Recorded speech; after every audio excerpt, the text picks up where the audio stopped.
Hello everybody and welcome back to another Lab Maniacs set review. I'm Dan, joining me is Sigi. We've done this song and dance before. Today we are here to talk to you about Magic Core Set 2020.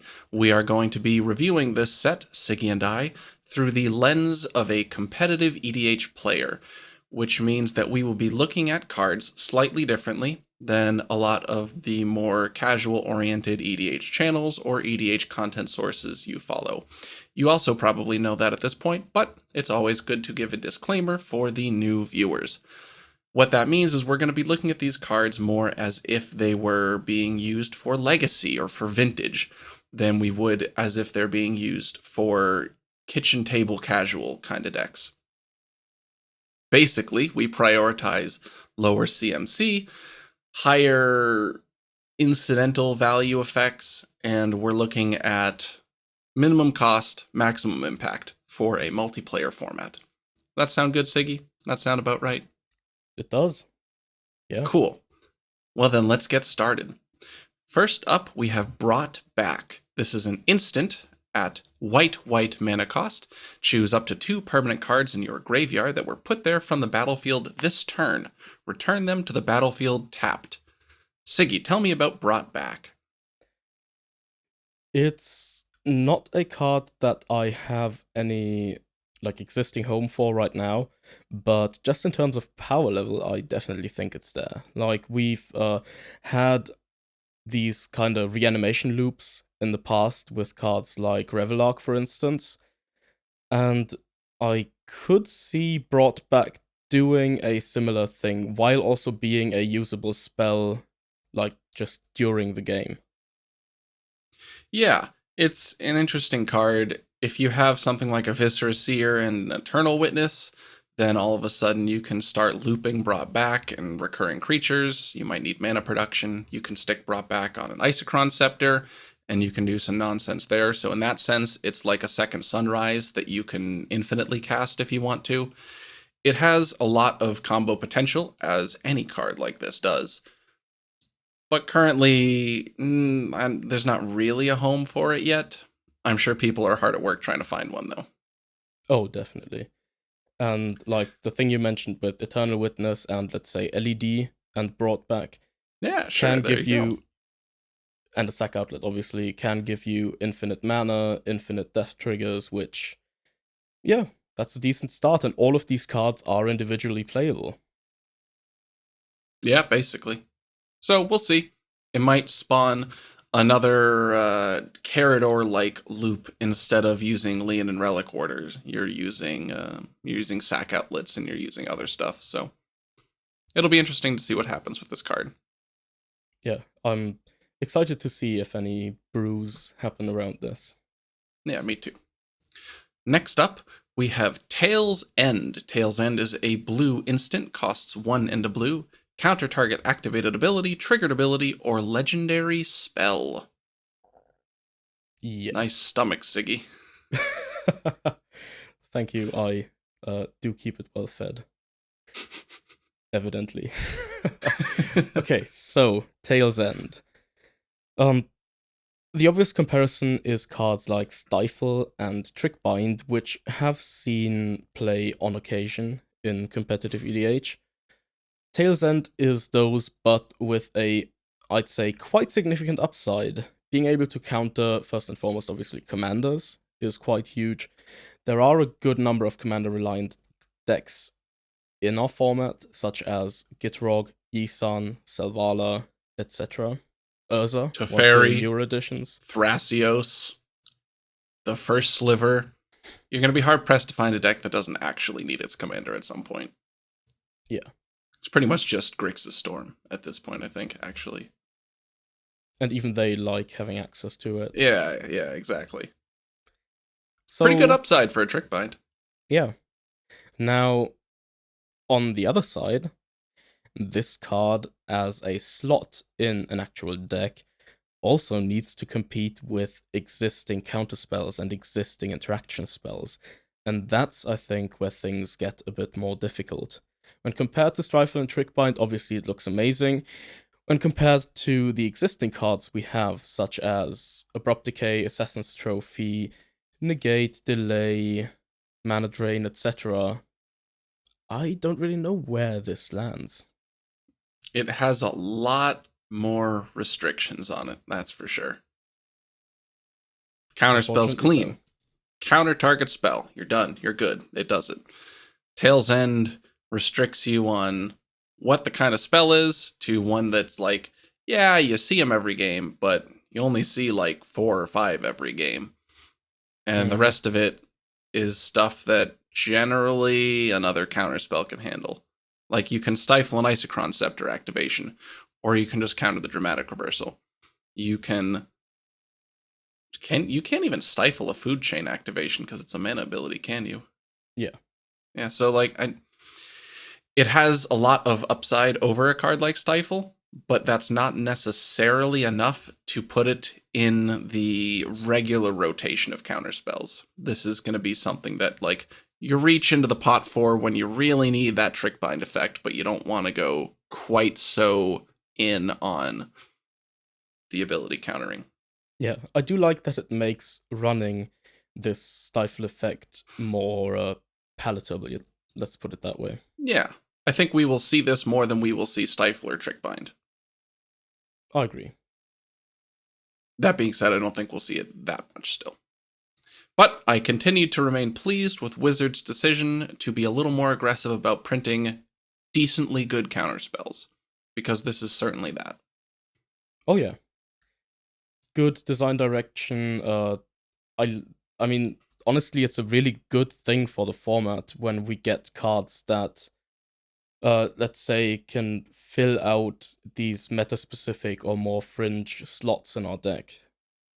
Yeah, like the decks like Baral and Rashmi start to look a lot better when instead of playing Condescend, you can play a Tail's End or something. Yeah, definitely. And like we've seen it with Yuriko in our last set review. Yeah. She's been getting a lot of good stuff, and now she's looking quite decent as an option. Yeah. On the exact opposite hand, we have Scheming Symmetry. This is a sorcery for 1 black that says choose 2 target players. Each of them searches their library for a card, then shuffles their library and puts that card on top of it. Take it away, Sigi.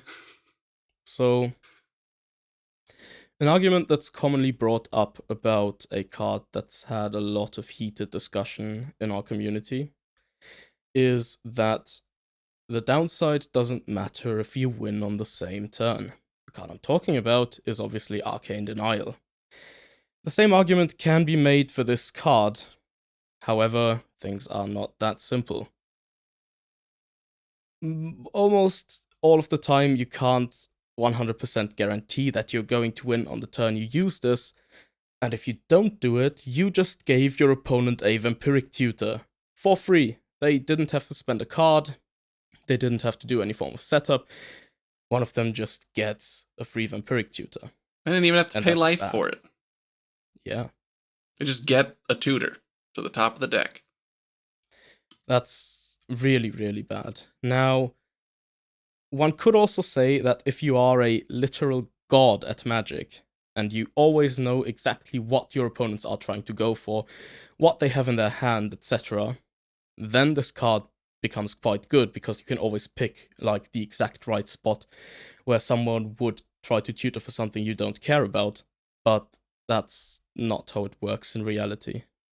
Even then, even if you were omniscient, I'm pretty sure this card just sits in your hand, wasting away for more turns than is relevant while you wait for the perfect spot. I've yet to be in a game most of the time where opponent wouldn't just say no to that. Like, when are you ever in a spot where you are so impotent in a game that a free tutor doesn't do much? I frankly don't know. I'm not sure I've ever been in that position in a game. Yeah. That's not true, actually. I've been in that position in a game against you after I Fairy Macabre you, because like that was all I had. But even then, like, it would still put me in a position where I can have my commander, which means I can start grinding value. So actually, even then, No, Yeah. I harp It, on the worst thing in Magic you can do is let your opponent draw cards for effects like Green White Selvala, for effects like Arcane Denial. I have yeah. spoken incorrectly. The actual worst thing in Magic you can do is give your opponent the perfect draw. Like a Yeah. random card off the top is bad. A specific card off the top? Like, come on. Yeah. Why are we still It's talking about just this? because it's important to clarify that this card is not fit for competitive EDH. Don't tutor your opponent's deck for them. Just please don't do it. Yeah. Please don't. Next up, we have Villus, Broker of Blood. This is a legendary creature demon, an 8/8 with flying for 5 and 3 black. His activated ability is black and pay 2 life. Target creature gets -1/-1 until end of turn. And then there's some little trinket text on the bottom that says whenever you lose life, draw that many cards. Maybe that's more than trinket text. What do you think, Sigi? It might just be. Villus is, I'll just say this up front, not competitive as a standalone commander. The same was true for Razaketh back when we did that. The same is true for him. 8 mana for a monocolored card is just not where you want to be, ever. But just like Razaketh, this guy can be reanimated, and I think that's where it's gonna be quite good. Now, What happens when you reanimate it, Sigi? so if we read through the text of Reanimate, we see that the first thing that happens is that the creature is put back onto the battlefield, and only after that has happened, you lose life equal to its converted mana cost. Wow, so you're saying that you would get to put the life loss ability on the stack when Villus is in play? You are going to draw 8 cards of your Reanimate. Yes. Well, technically you draw 8 cards off of Villus because of your reanimate. Yeah. But not sure the distinction matters, though. The outcome is that you have an 8/8 in play that's a gigantic engine, a gigantic creature, and you just drew 8 cards. And that's good. That's really, really good. Is it? Yeah, I mean... Drawing cards is good now? Oh. Yeah, I mean, if letting your opponent draw cards is awful, then drawing cards for yourself is probably nice. That's a really good point. Plus, it kills dorks. For the low cost of 1 black and drawing 2 cards. So, I think the most direct comparison for where this would go in is the slot of Jin Gitaxias in a deck like Razaketh's, some form of Reanimator shell. Jin is nice because as a value reanimation target because he draws cards, he gets you deeper into your deck to find your actual win, and then he also does things to control your opponent's game plans, namely discarding their hand at the end of their turn. Villus does the same. If you recall when we, an earlier iteration of 4-Color Rush Me where I was running Pestilence, one of the big upsides of that card was that when it's on the field, people just can't go for their creature-based combos as long as I've got 2 black mana available. Yeah, a similar that's a good thing, point. or the exact same thing, more or less, happens here with Villus. Yeah. So if somebody goes for a Lab Maniac win and you've got 2 black open, they lose their Lab Maniac and you draw 4 cards. It's as simple as that. You know, that is above curve. Sign in Blood is 2 cards and 2 life for double black. It is. So yeah, I think this is basically everything one could want out of a non-game winning reanimation target. Yeah. I was pretty low on this guy when he first got spoiled, because he's just a big fat demon, and I didn't know the reanimation quirk. I thought reanimation actually made you lose life as, basically part of the cost, because I don't really read those spells much at all, because I don't cast them much at all. But if we are specifying a value reanimation slot that is strictly not able to win the game, this dude's pretty sweet. Yeah. Removal, card draw, giant flyer. All that's pretty good. It does indeed block Timna. Then again, not only does it block Timna, it also murders Timna. It blocks everything. Yeah. It can block and kill a Razaketh. That it can. And survive while drawing you 2 cards. Oh yeah, if you have a black mana, you can make Razaketh smaller, etc. Yeah, I'm pretty villus sure is this cool. is... Yeah, I think he is the best blocker in the format. Potentially. Yeah. That's enough there. Elvish Reclaimer. This is a creature, elf warrior, a 1/2 for 1 green. Elvish Reclaimer gets +2/+2 as long as there are 3 or more land cards in your graveyard. 2 and tap, sacrifice a land. Search your library for a land card and put it onto the battlefield tapped. Then shuffle your library. Oh, it's crop rotation on a stick, basically. Yeah, it's like a baby crop rotation Goyf. Seems neat. Like, I'm not 100% sure if a deck like Gitrog would want this just on sheer, like, slot efficiency.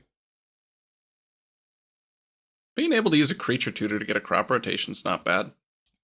Yeah, that's kind of the thing. Like, one aspect that ended up being really good about Spellseeker and Hulk decks, despite costing 3 mana when you've got access to Demonic Tutor and stuff, is that it automatically turned any of your creature tutors into other Mystical tutors. Yeah, basically. And the downside that kind of flexibility is big. All good. I was just going to say the downside is that even if you can get this guy out using like an Immersion Zone line, you still can't give him haste necessarily. So he is weaker for Emergent Zone kills than crop rotation, but redundancy isn't necessarily bad.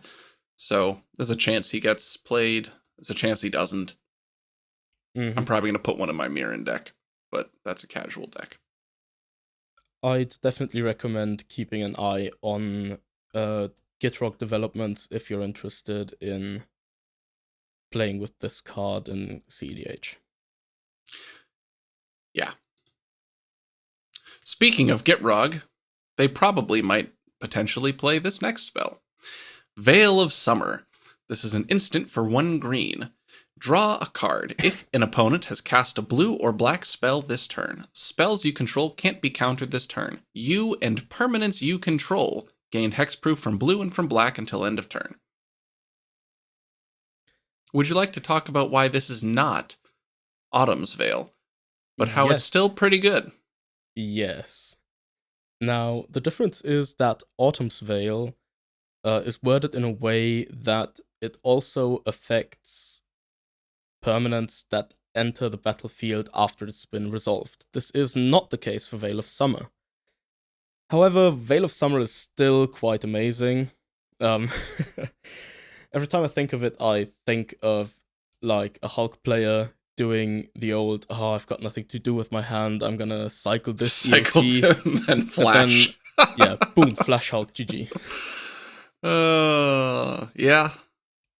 I mean, it's pretty good, especially because it also cantrips. Mm-hmm. So if you've like topped, then you can Veil of Summer into your flash and be real cute. It's also a 1 mana like protective counterspell in a way that will draw you a card, and that's way above rate from a lot of other things we've seen being played. To the point, actually, that I believe this card can indeed be worth playing in a deck like Paradox Scepter Thrasios. Yeah, I've actually been considering that because it's basically a green cantripping Pyroblast minus the Vindicate side. And you rarely use that in my experience. It is a defensive spell, sure, so you can't offensively mess up people with it, but it also cantrips, and, you know, it's in your colors, so you can play it at all. Mm-hmm. I like it. I like it a lot. I might even consider swapping Silence out for it just to try it in that slot. that might be a little risky, but it's also easier to cast and cantrips. So, I don't know. Yeah, I could see swapping silence or like whatever your worst counter spell is right now. Could also be an option. It might become, or it might turn into dispel, turn into it. Something like that. I don't know. I'll have to think about it. Sweet card, though. Speaking of sweet cards, this next one isn't. But it's got some quirks to it. I am talking about, well, it's probably on the screen already. Groot Elemental. 4 and green for a 5/5 creature elemental. Surprise, surprise. For 5 green, you can untap target land you control. It becomes a 5/5 elemental creature with haste. It is still a land. Sigi, why are we mentioning Groot Elemental? Because this and Gaia's Cradle goes infinite if you have a bunch of creatures on the board. Like, you can use the activation on Gaia's Cradle, it taps for a bunch, and then you can keep going with that, make your infinite mana.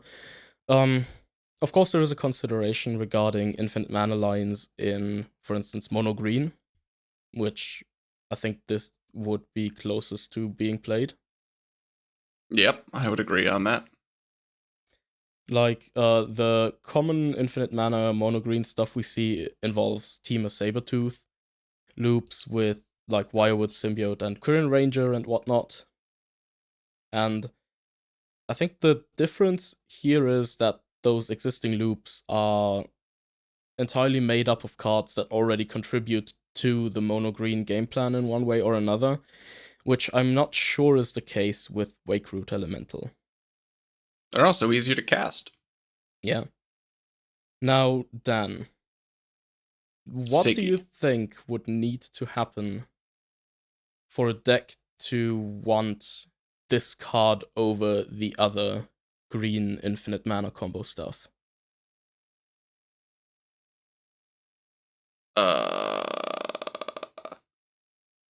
Wizards prints a commander that is Abrupt Decay on a stick, and it doesn't have to tap to activate it.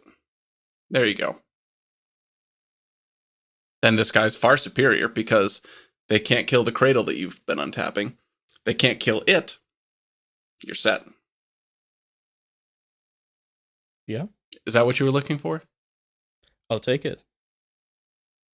Or they can print an anthem that says, creatures with CMC 5 or less, non-land creatures with CMC 5 or less are just in the graveyard all the time and they can't be in play. That would also do it.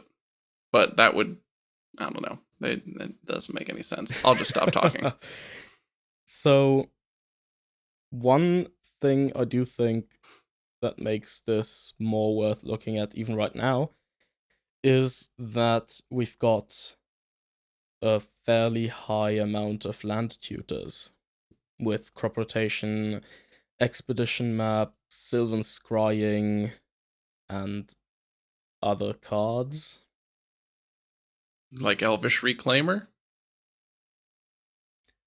Yeah. You know, that one we just talked about, that's a crop rotation. Yep. Or even I guess. Another card we are going to be talking about fairly soon. So, I guess that makes sense. I'm just curious as to why green would eschew standard creature-based combos for a less mana-efficient line. I'm not sure either, but if one of you, dear viewers, is interested in exploring that, I would be interested in hearing about it. I wouldn't be, but Sigi's ears are open. Let's move on. We have the most painful Leovold impersonator I've ever seen. This is Kethis, the Hidden Hand, a legendary creature elf advisor that costs 3 mana in a 3-color combination, but it's Obzon, so it costs a white, a black, and a green, which means you can't have blue, because blue isn't white, black, or green. It's a 3/4, which means it survives Anger the Gods, I guess. Legendary spells you cast cost 1 generic mana less to cast. Exile 2 legendary cards from your graveyard. Until end of turn, each legendary card in your graveyard gains, you may play this card from your graveyard. So it's basically a 3-mana 3/4 that can sort of legendary Yogg-Will you and Kind of. reduces their cost. Now, On spells, anyways. Yogg-Will is actually a good point to mention here because with the way game objects work in Magic, once you've cast your thing from the battlefield and it goes back to the graveyard, it doesn't retain that ability. So you can't just be like, okay, here's a Mox Opal, I make infinite mana. It doesn't work that way, sadly. But what you can do, and what might be cool with this guy, is Hermit Druid stuff. So you bin your entire library, then you activate the ability, which allows you to cast legendary spells from your grave, and then you can do like Mox Opal, play legendary Mox cards. So you can actually even play all the legendary lands and like drop one of those from your bin. Oh yeah. So Mox Opal, Mox Amber, and then a good land, and then you're already up to 4 mana, which for instance could cast Tashar. Couldn't you just dread return a thing and win? I'm not actually sure if that's I don't know if like, you can in Abzan. completely possible. Yeah. I guess you get Angel of Glory's Rise. Yeah. I'm not sure what can be done, but I've seen a bit of brewing. I haven't looked at the lists yet. People are definitely interested in giving this guy a try with Hermit Druid. I mean, I know you can win an Abzan with Angel of Glory's Rise, because we did that. So you exile 2 bad... Yeah, and right in the dying death throes of Carador, we had some Angel of Glory's Rise lines. Because you can pick up all the pieces you need. You can pick up a Cartel Aristocrat. You can pick up a Zulaport Cutthroat. Or one of those Blood Artist effects as a human. So you pick up a sack outlet, you pick up the human that pings everyone, and you can make a lethal line out of that. And it doesn't actually take any extra slots if you're in there. You can get Bloodghast back if you play a legendary land. You can get to mana you need, so you can flash back something else. So if you need a non-human, you can also flash back one of the... Oh my god, how am I blanking on this? Unburial Rights. I mean, it's been a few years. There's some nonsense. Yeah, I haven't played Frights in a long time. That's like, I haven't played that card since Standard. Yeah.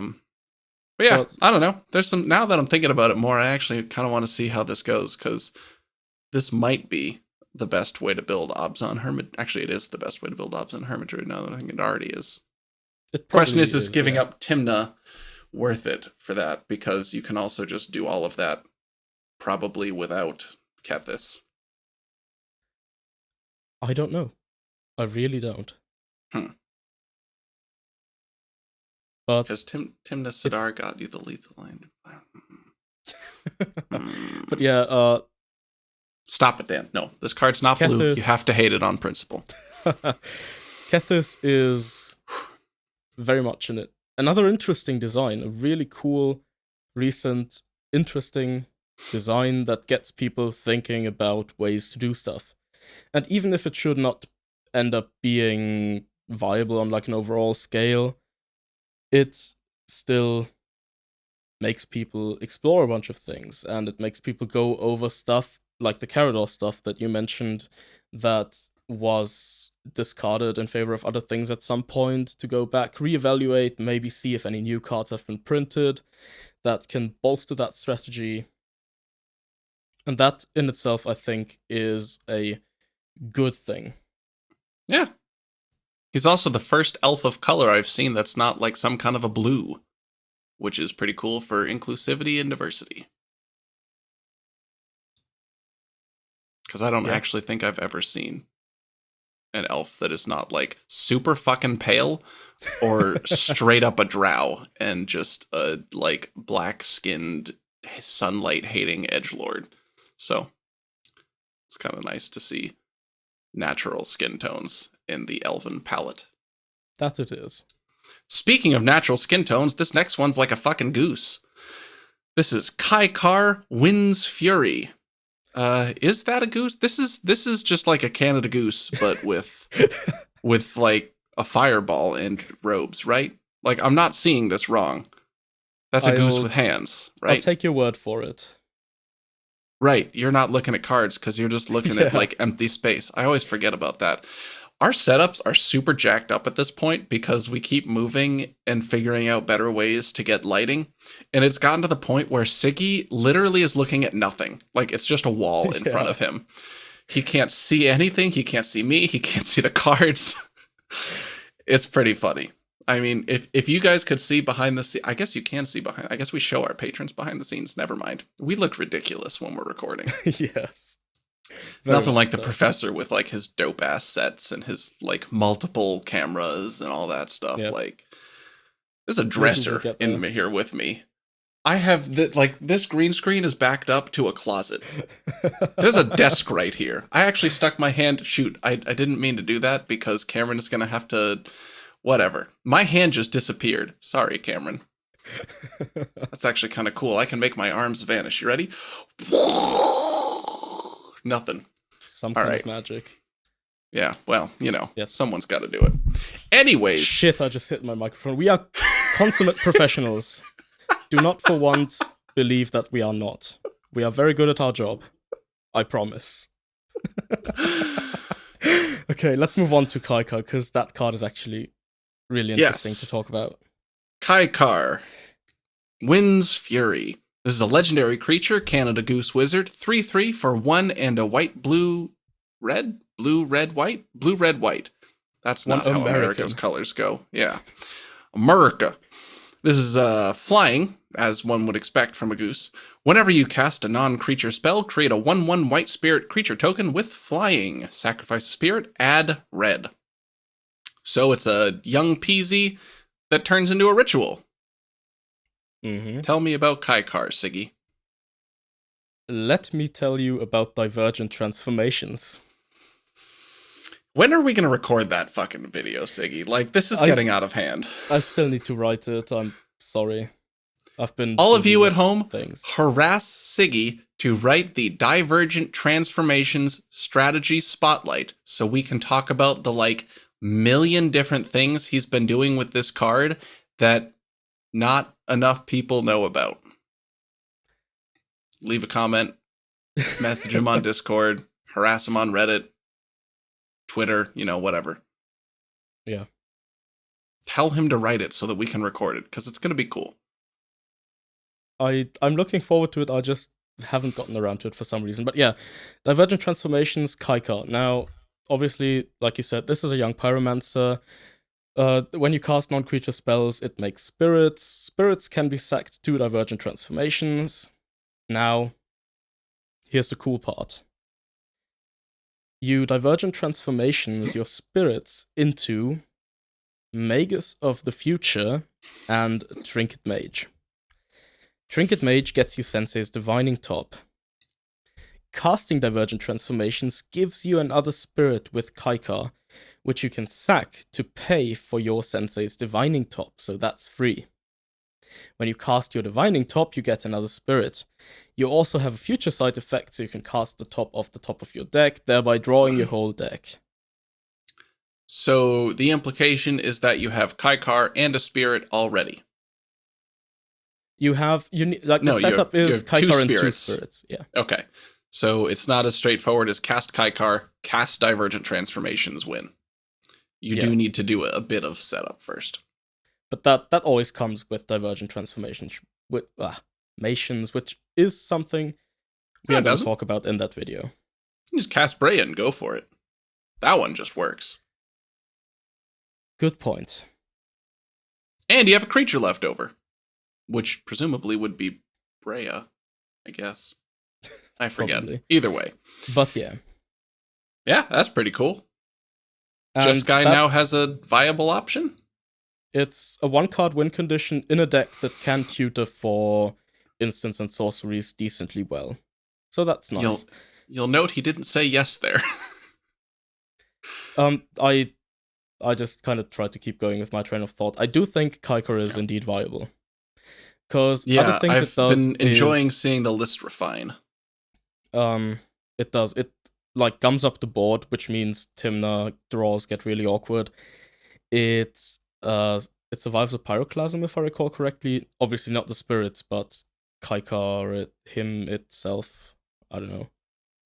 It survives the new pyroclasm that I think we forgot to talk about. Oh, damn right. Yeah, that's a good card. We'll get to that after Let this me just one. pull that up out of order real fast. Consummate professionals, everybody. Indeed. Don't even worry about it. Now, I'm just gonna keep going about Kaikar for a bit.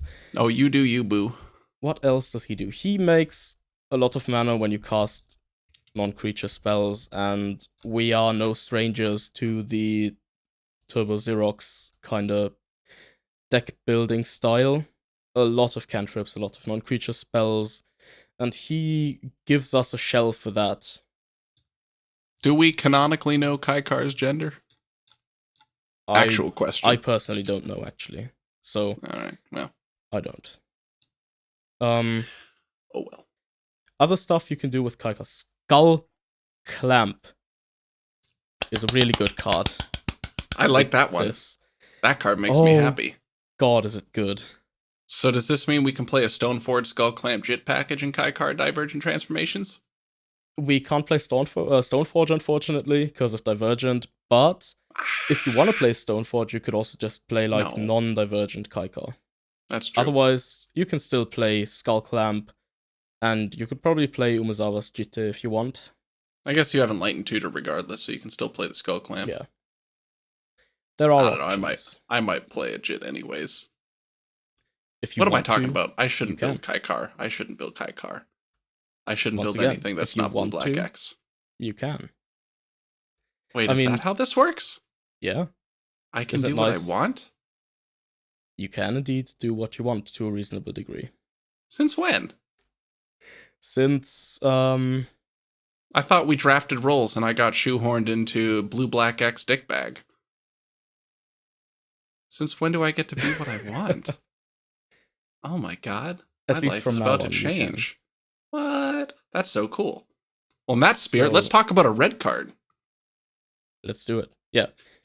This is obviously in order, and this comes right after the other red card. Did we even talk about any red cards? We did not talk about any red cards, no. Whatever. This is where it is in the card image gallery. It's right after Kaikar. Just take my word for it. Don't look at it. Flame Sweep. This is 2 into red for an instant. Flame Sweep deals 2 damage to each creature, except for creatures you control with flying. Oh, yes. Oh, so it's yes. Pyroclasm that kills everything except your flyers. I already see a very clear slot for this.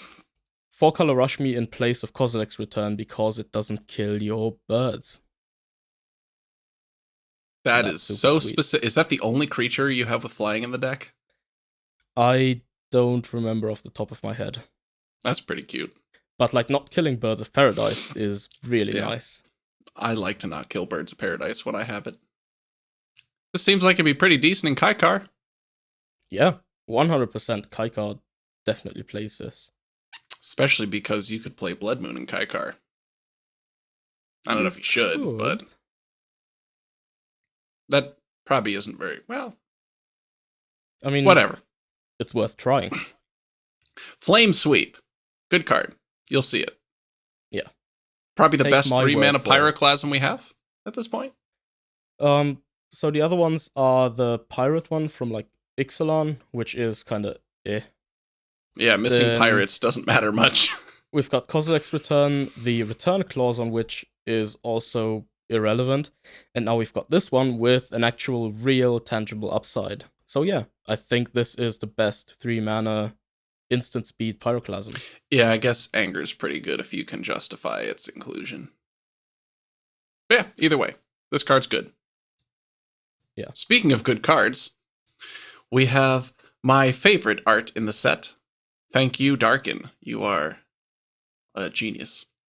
Yarok, the Desecrated. This is a 3/5 legendary creature, elemental horror. It's an Eldrazi, guys. Just, like, I don't know why they didn't typeline it as an Eldrazi, because it's pretty clearly an Eldrazi. Actually, do any of the Eldrazi have the Eldrazi typeline? I mean, I wait. I don't think that's a creature type. I don't know. No, wait. It don't Eternal Eldrazi decks play Cavern of Souls?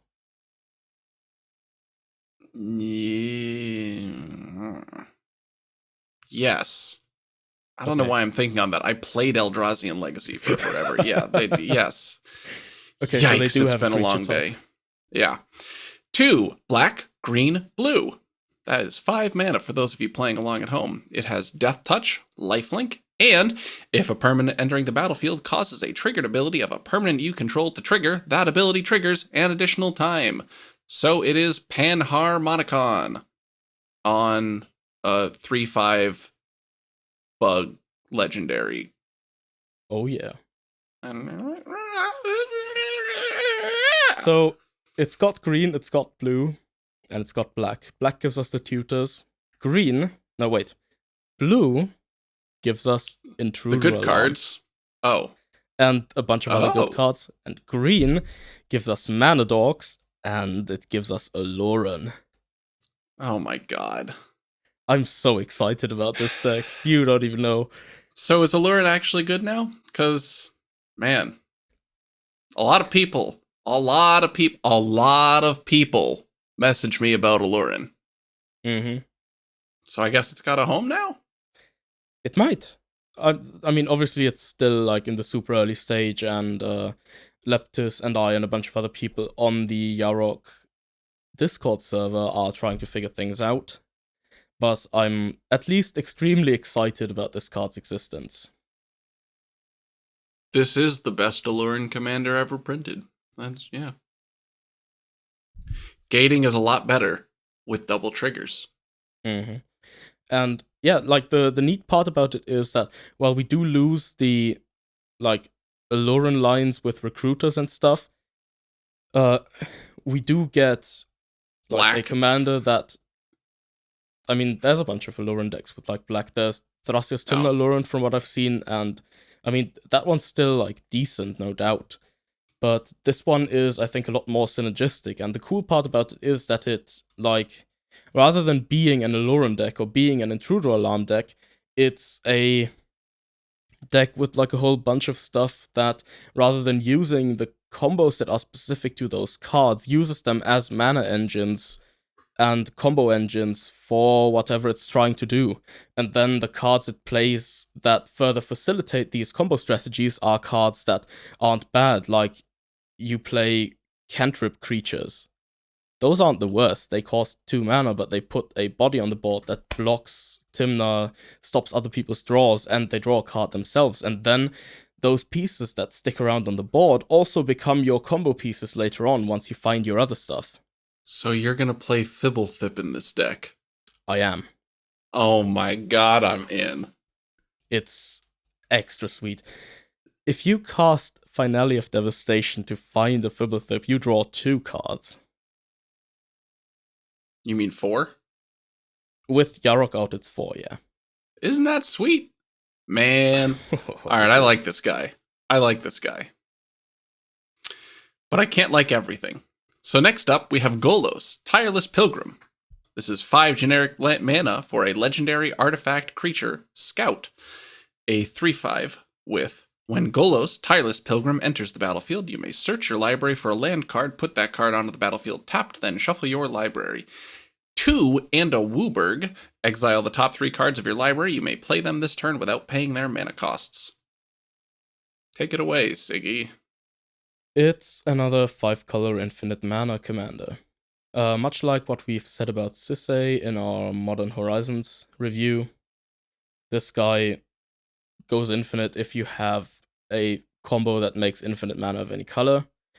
There is, however, I think a distinct upside. No, not of any color, of every color. of every color. Very relevant distinction. It is. This one does have the upside of not having to run like random cards to make Sisay work better. Like a main deck Thrasios. For instance.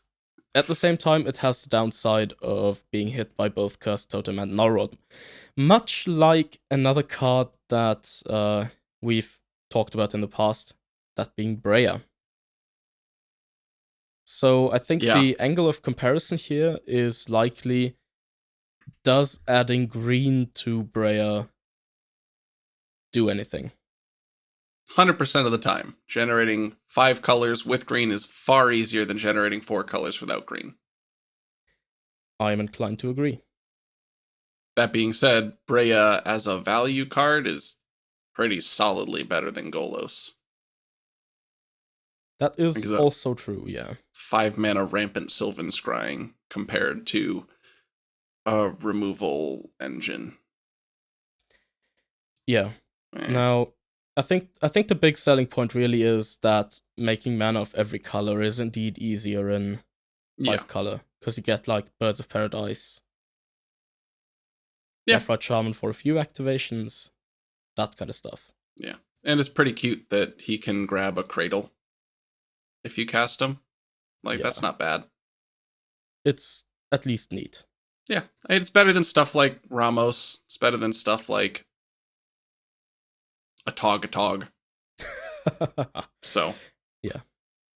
So I think it's fair to say that this guy is probably the go-to for literal 5-color infinite mana right now. Yes. For whoever's building that, I guess. Yeah.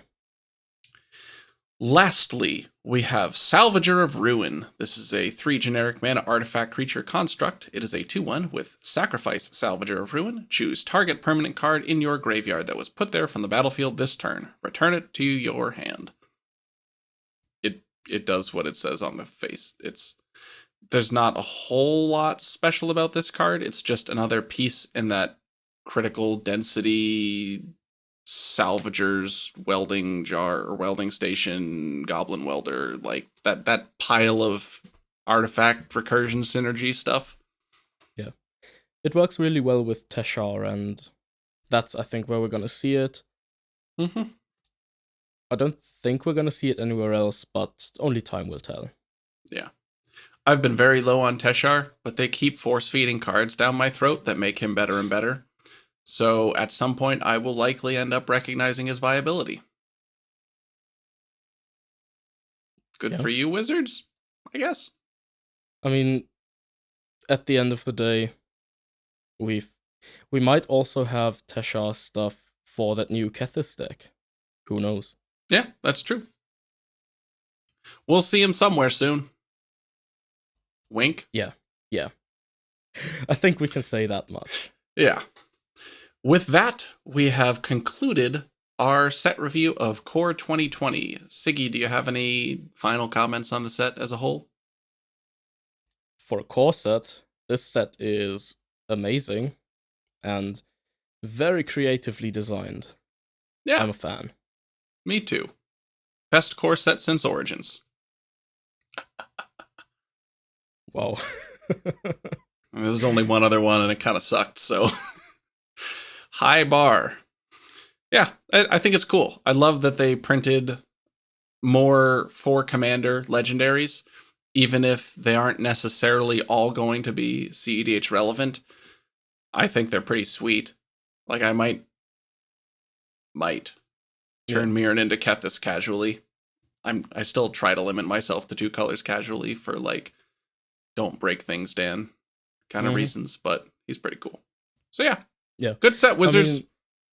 I think it's a good indication of, like, unique design space, that just like the sheer amount of legendary creatures we've talked about this time compared to past set reviews. Yeah.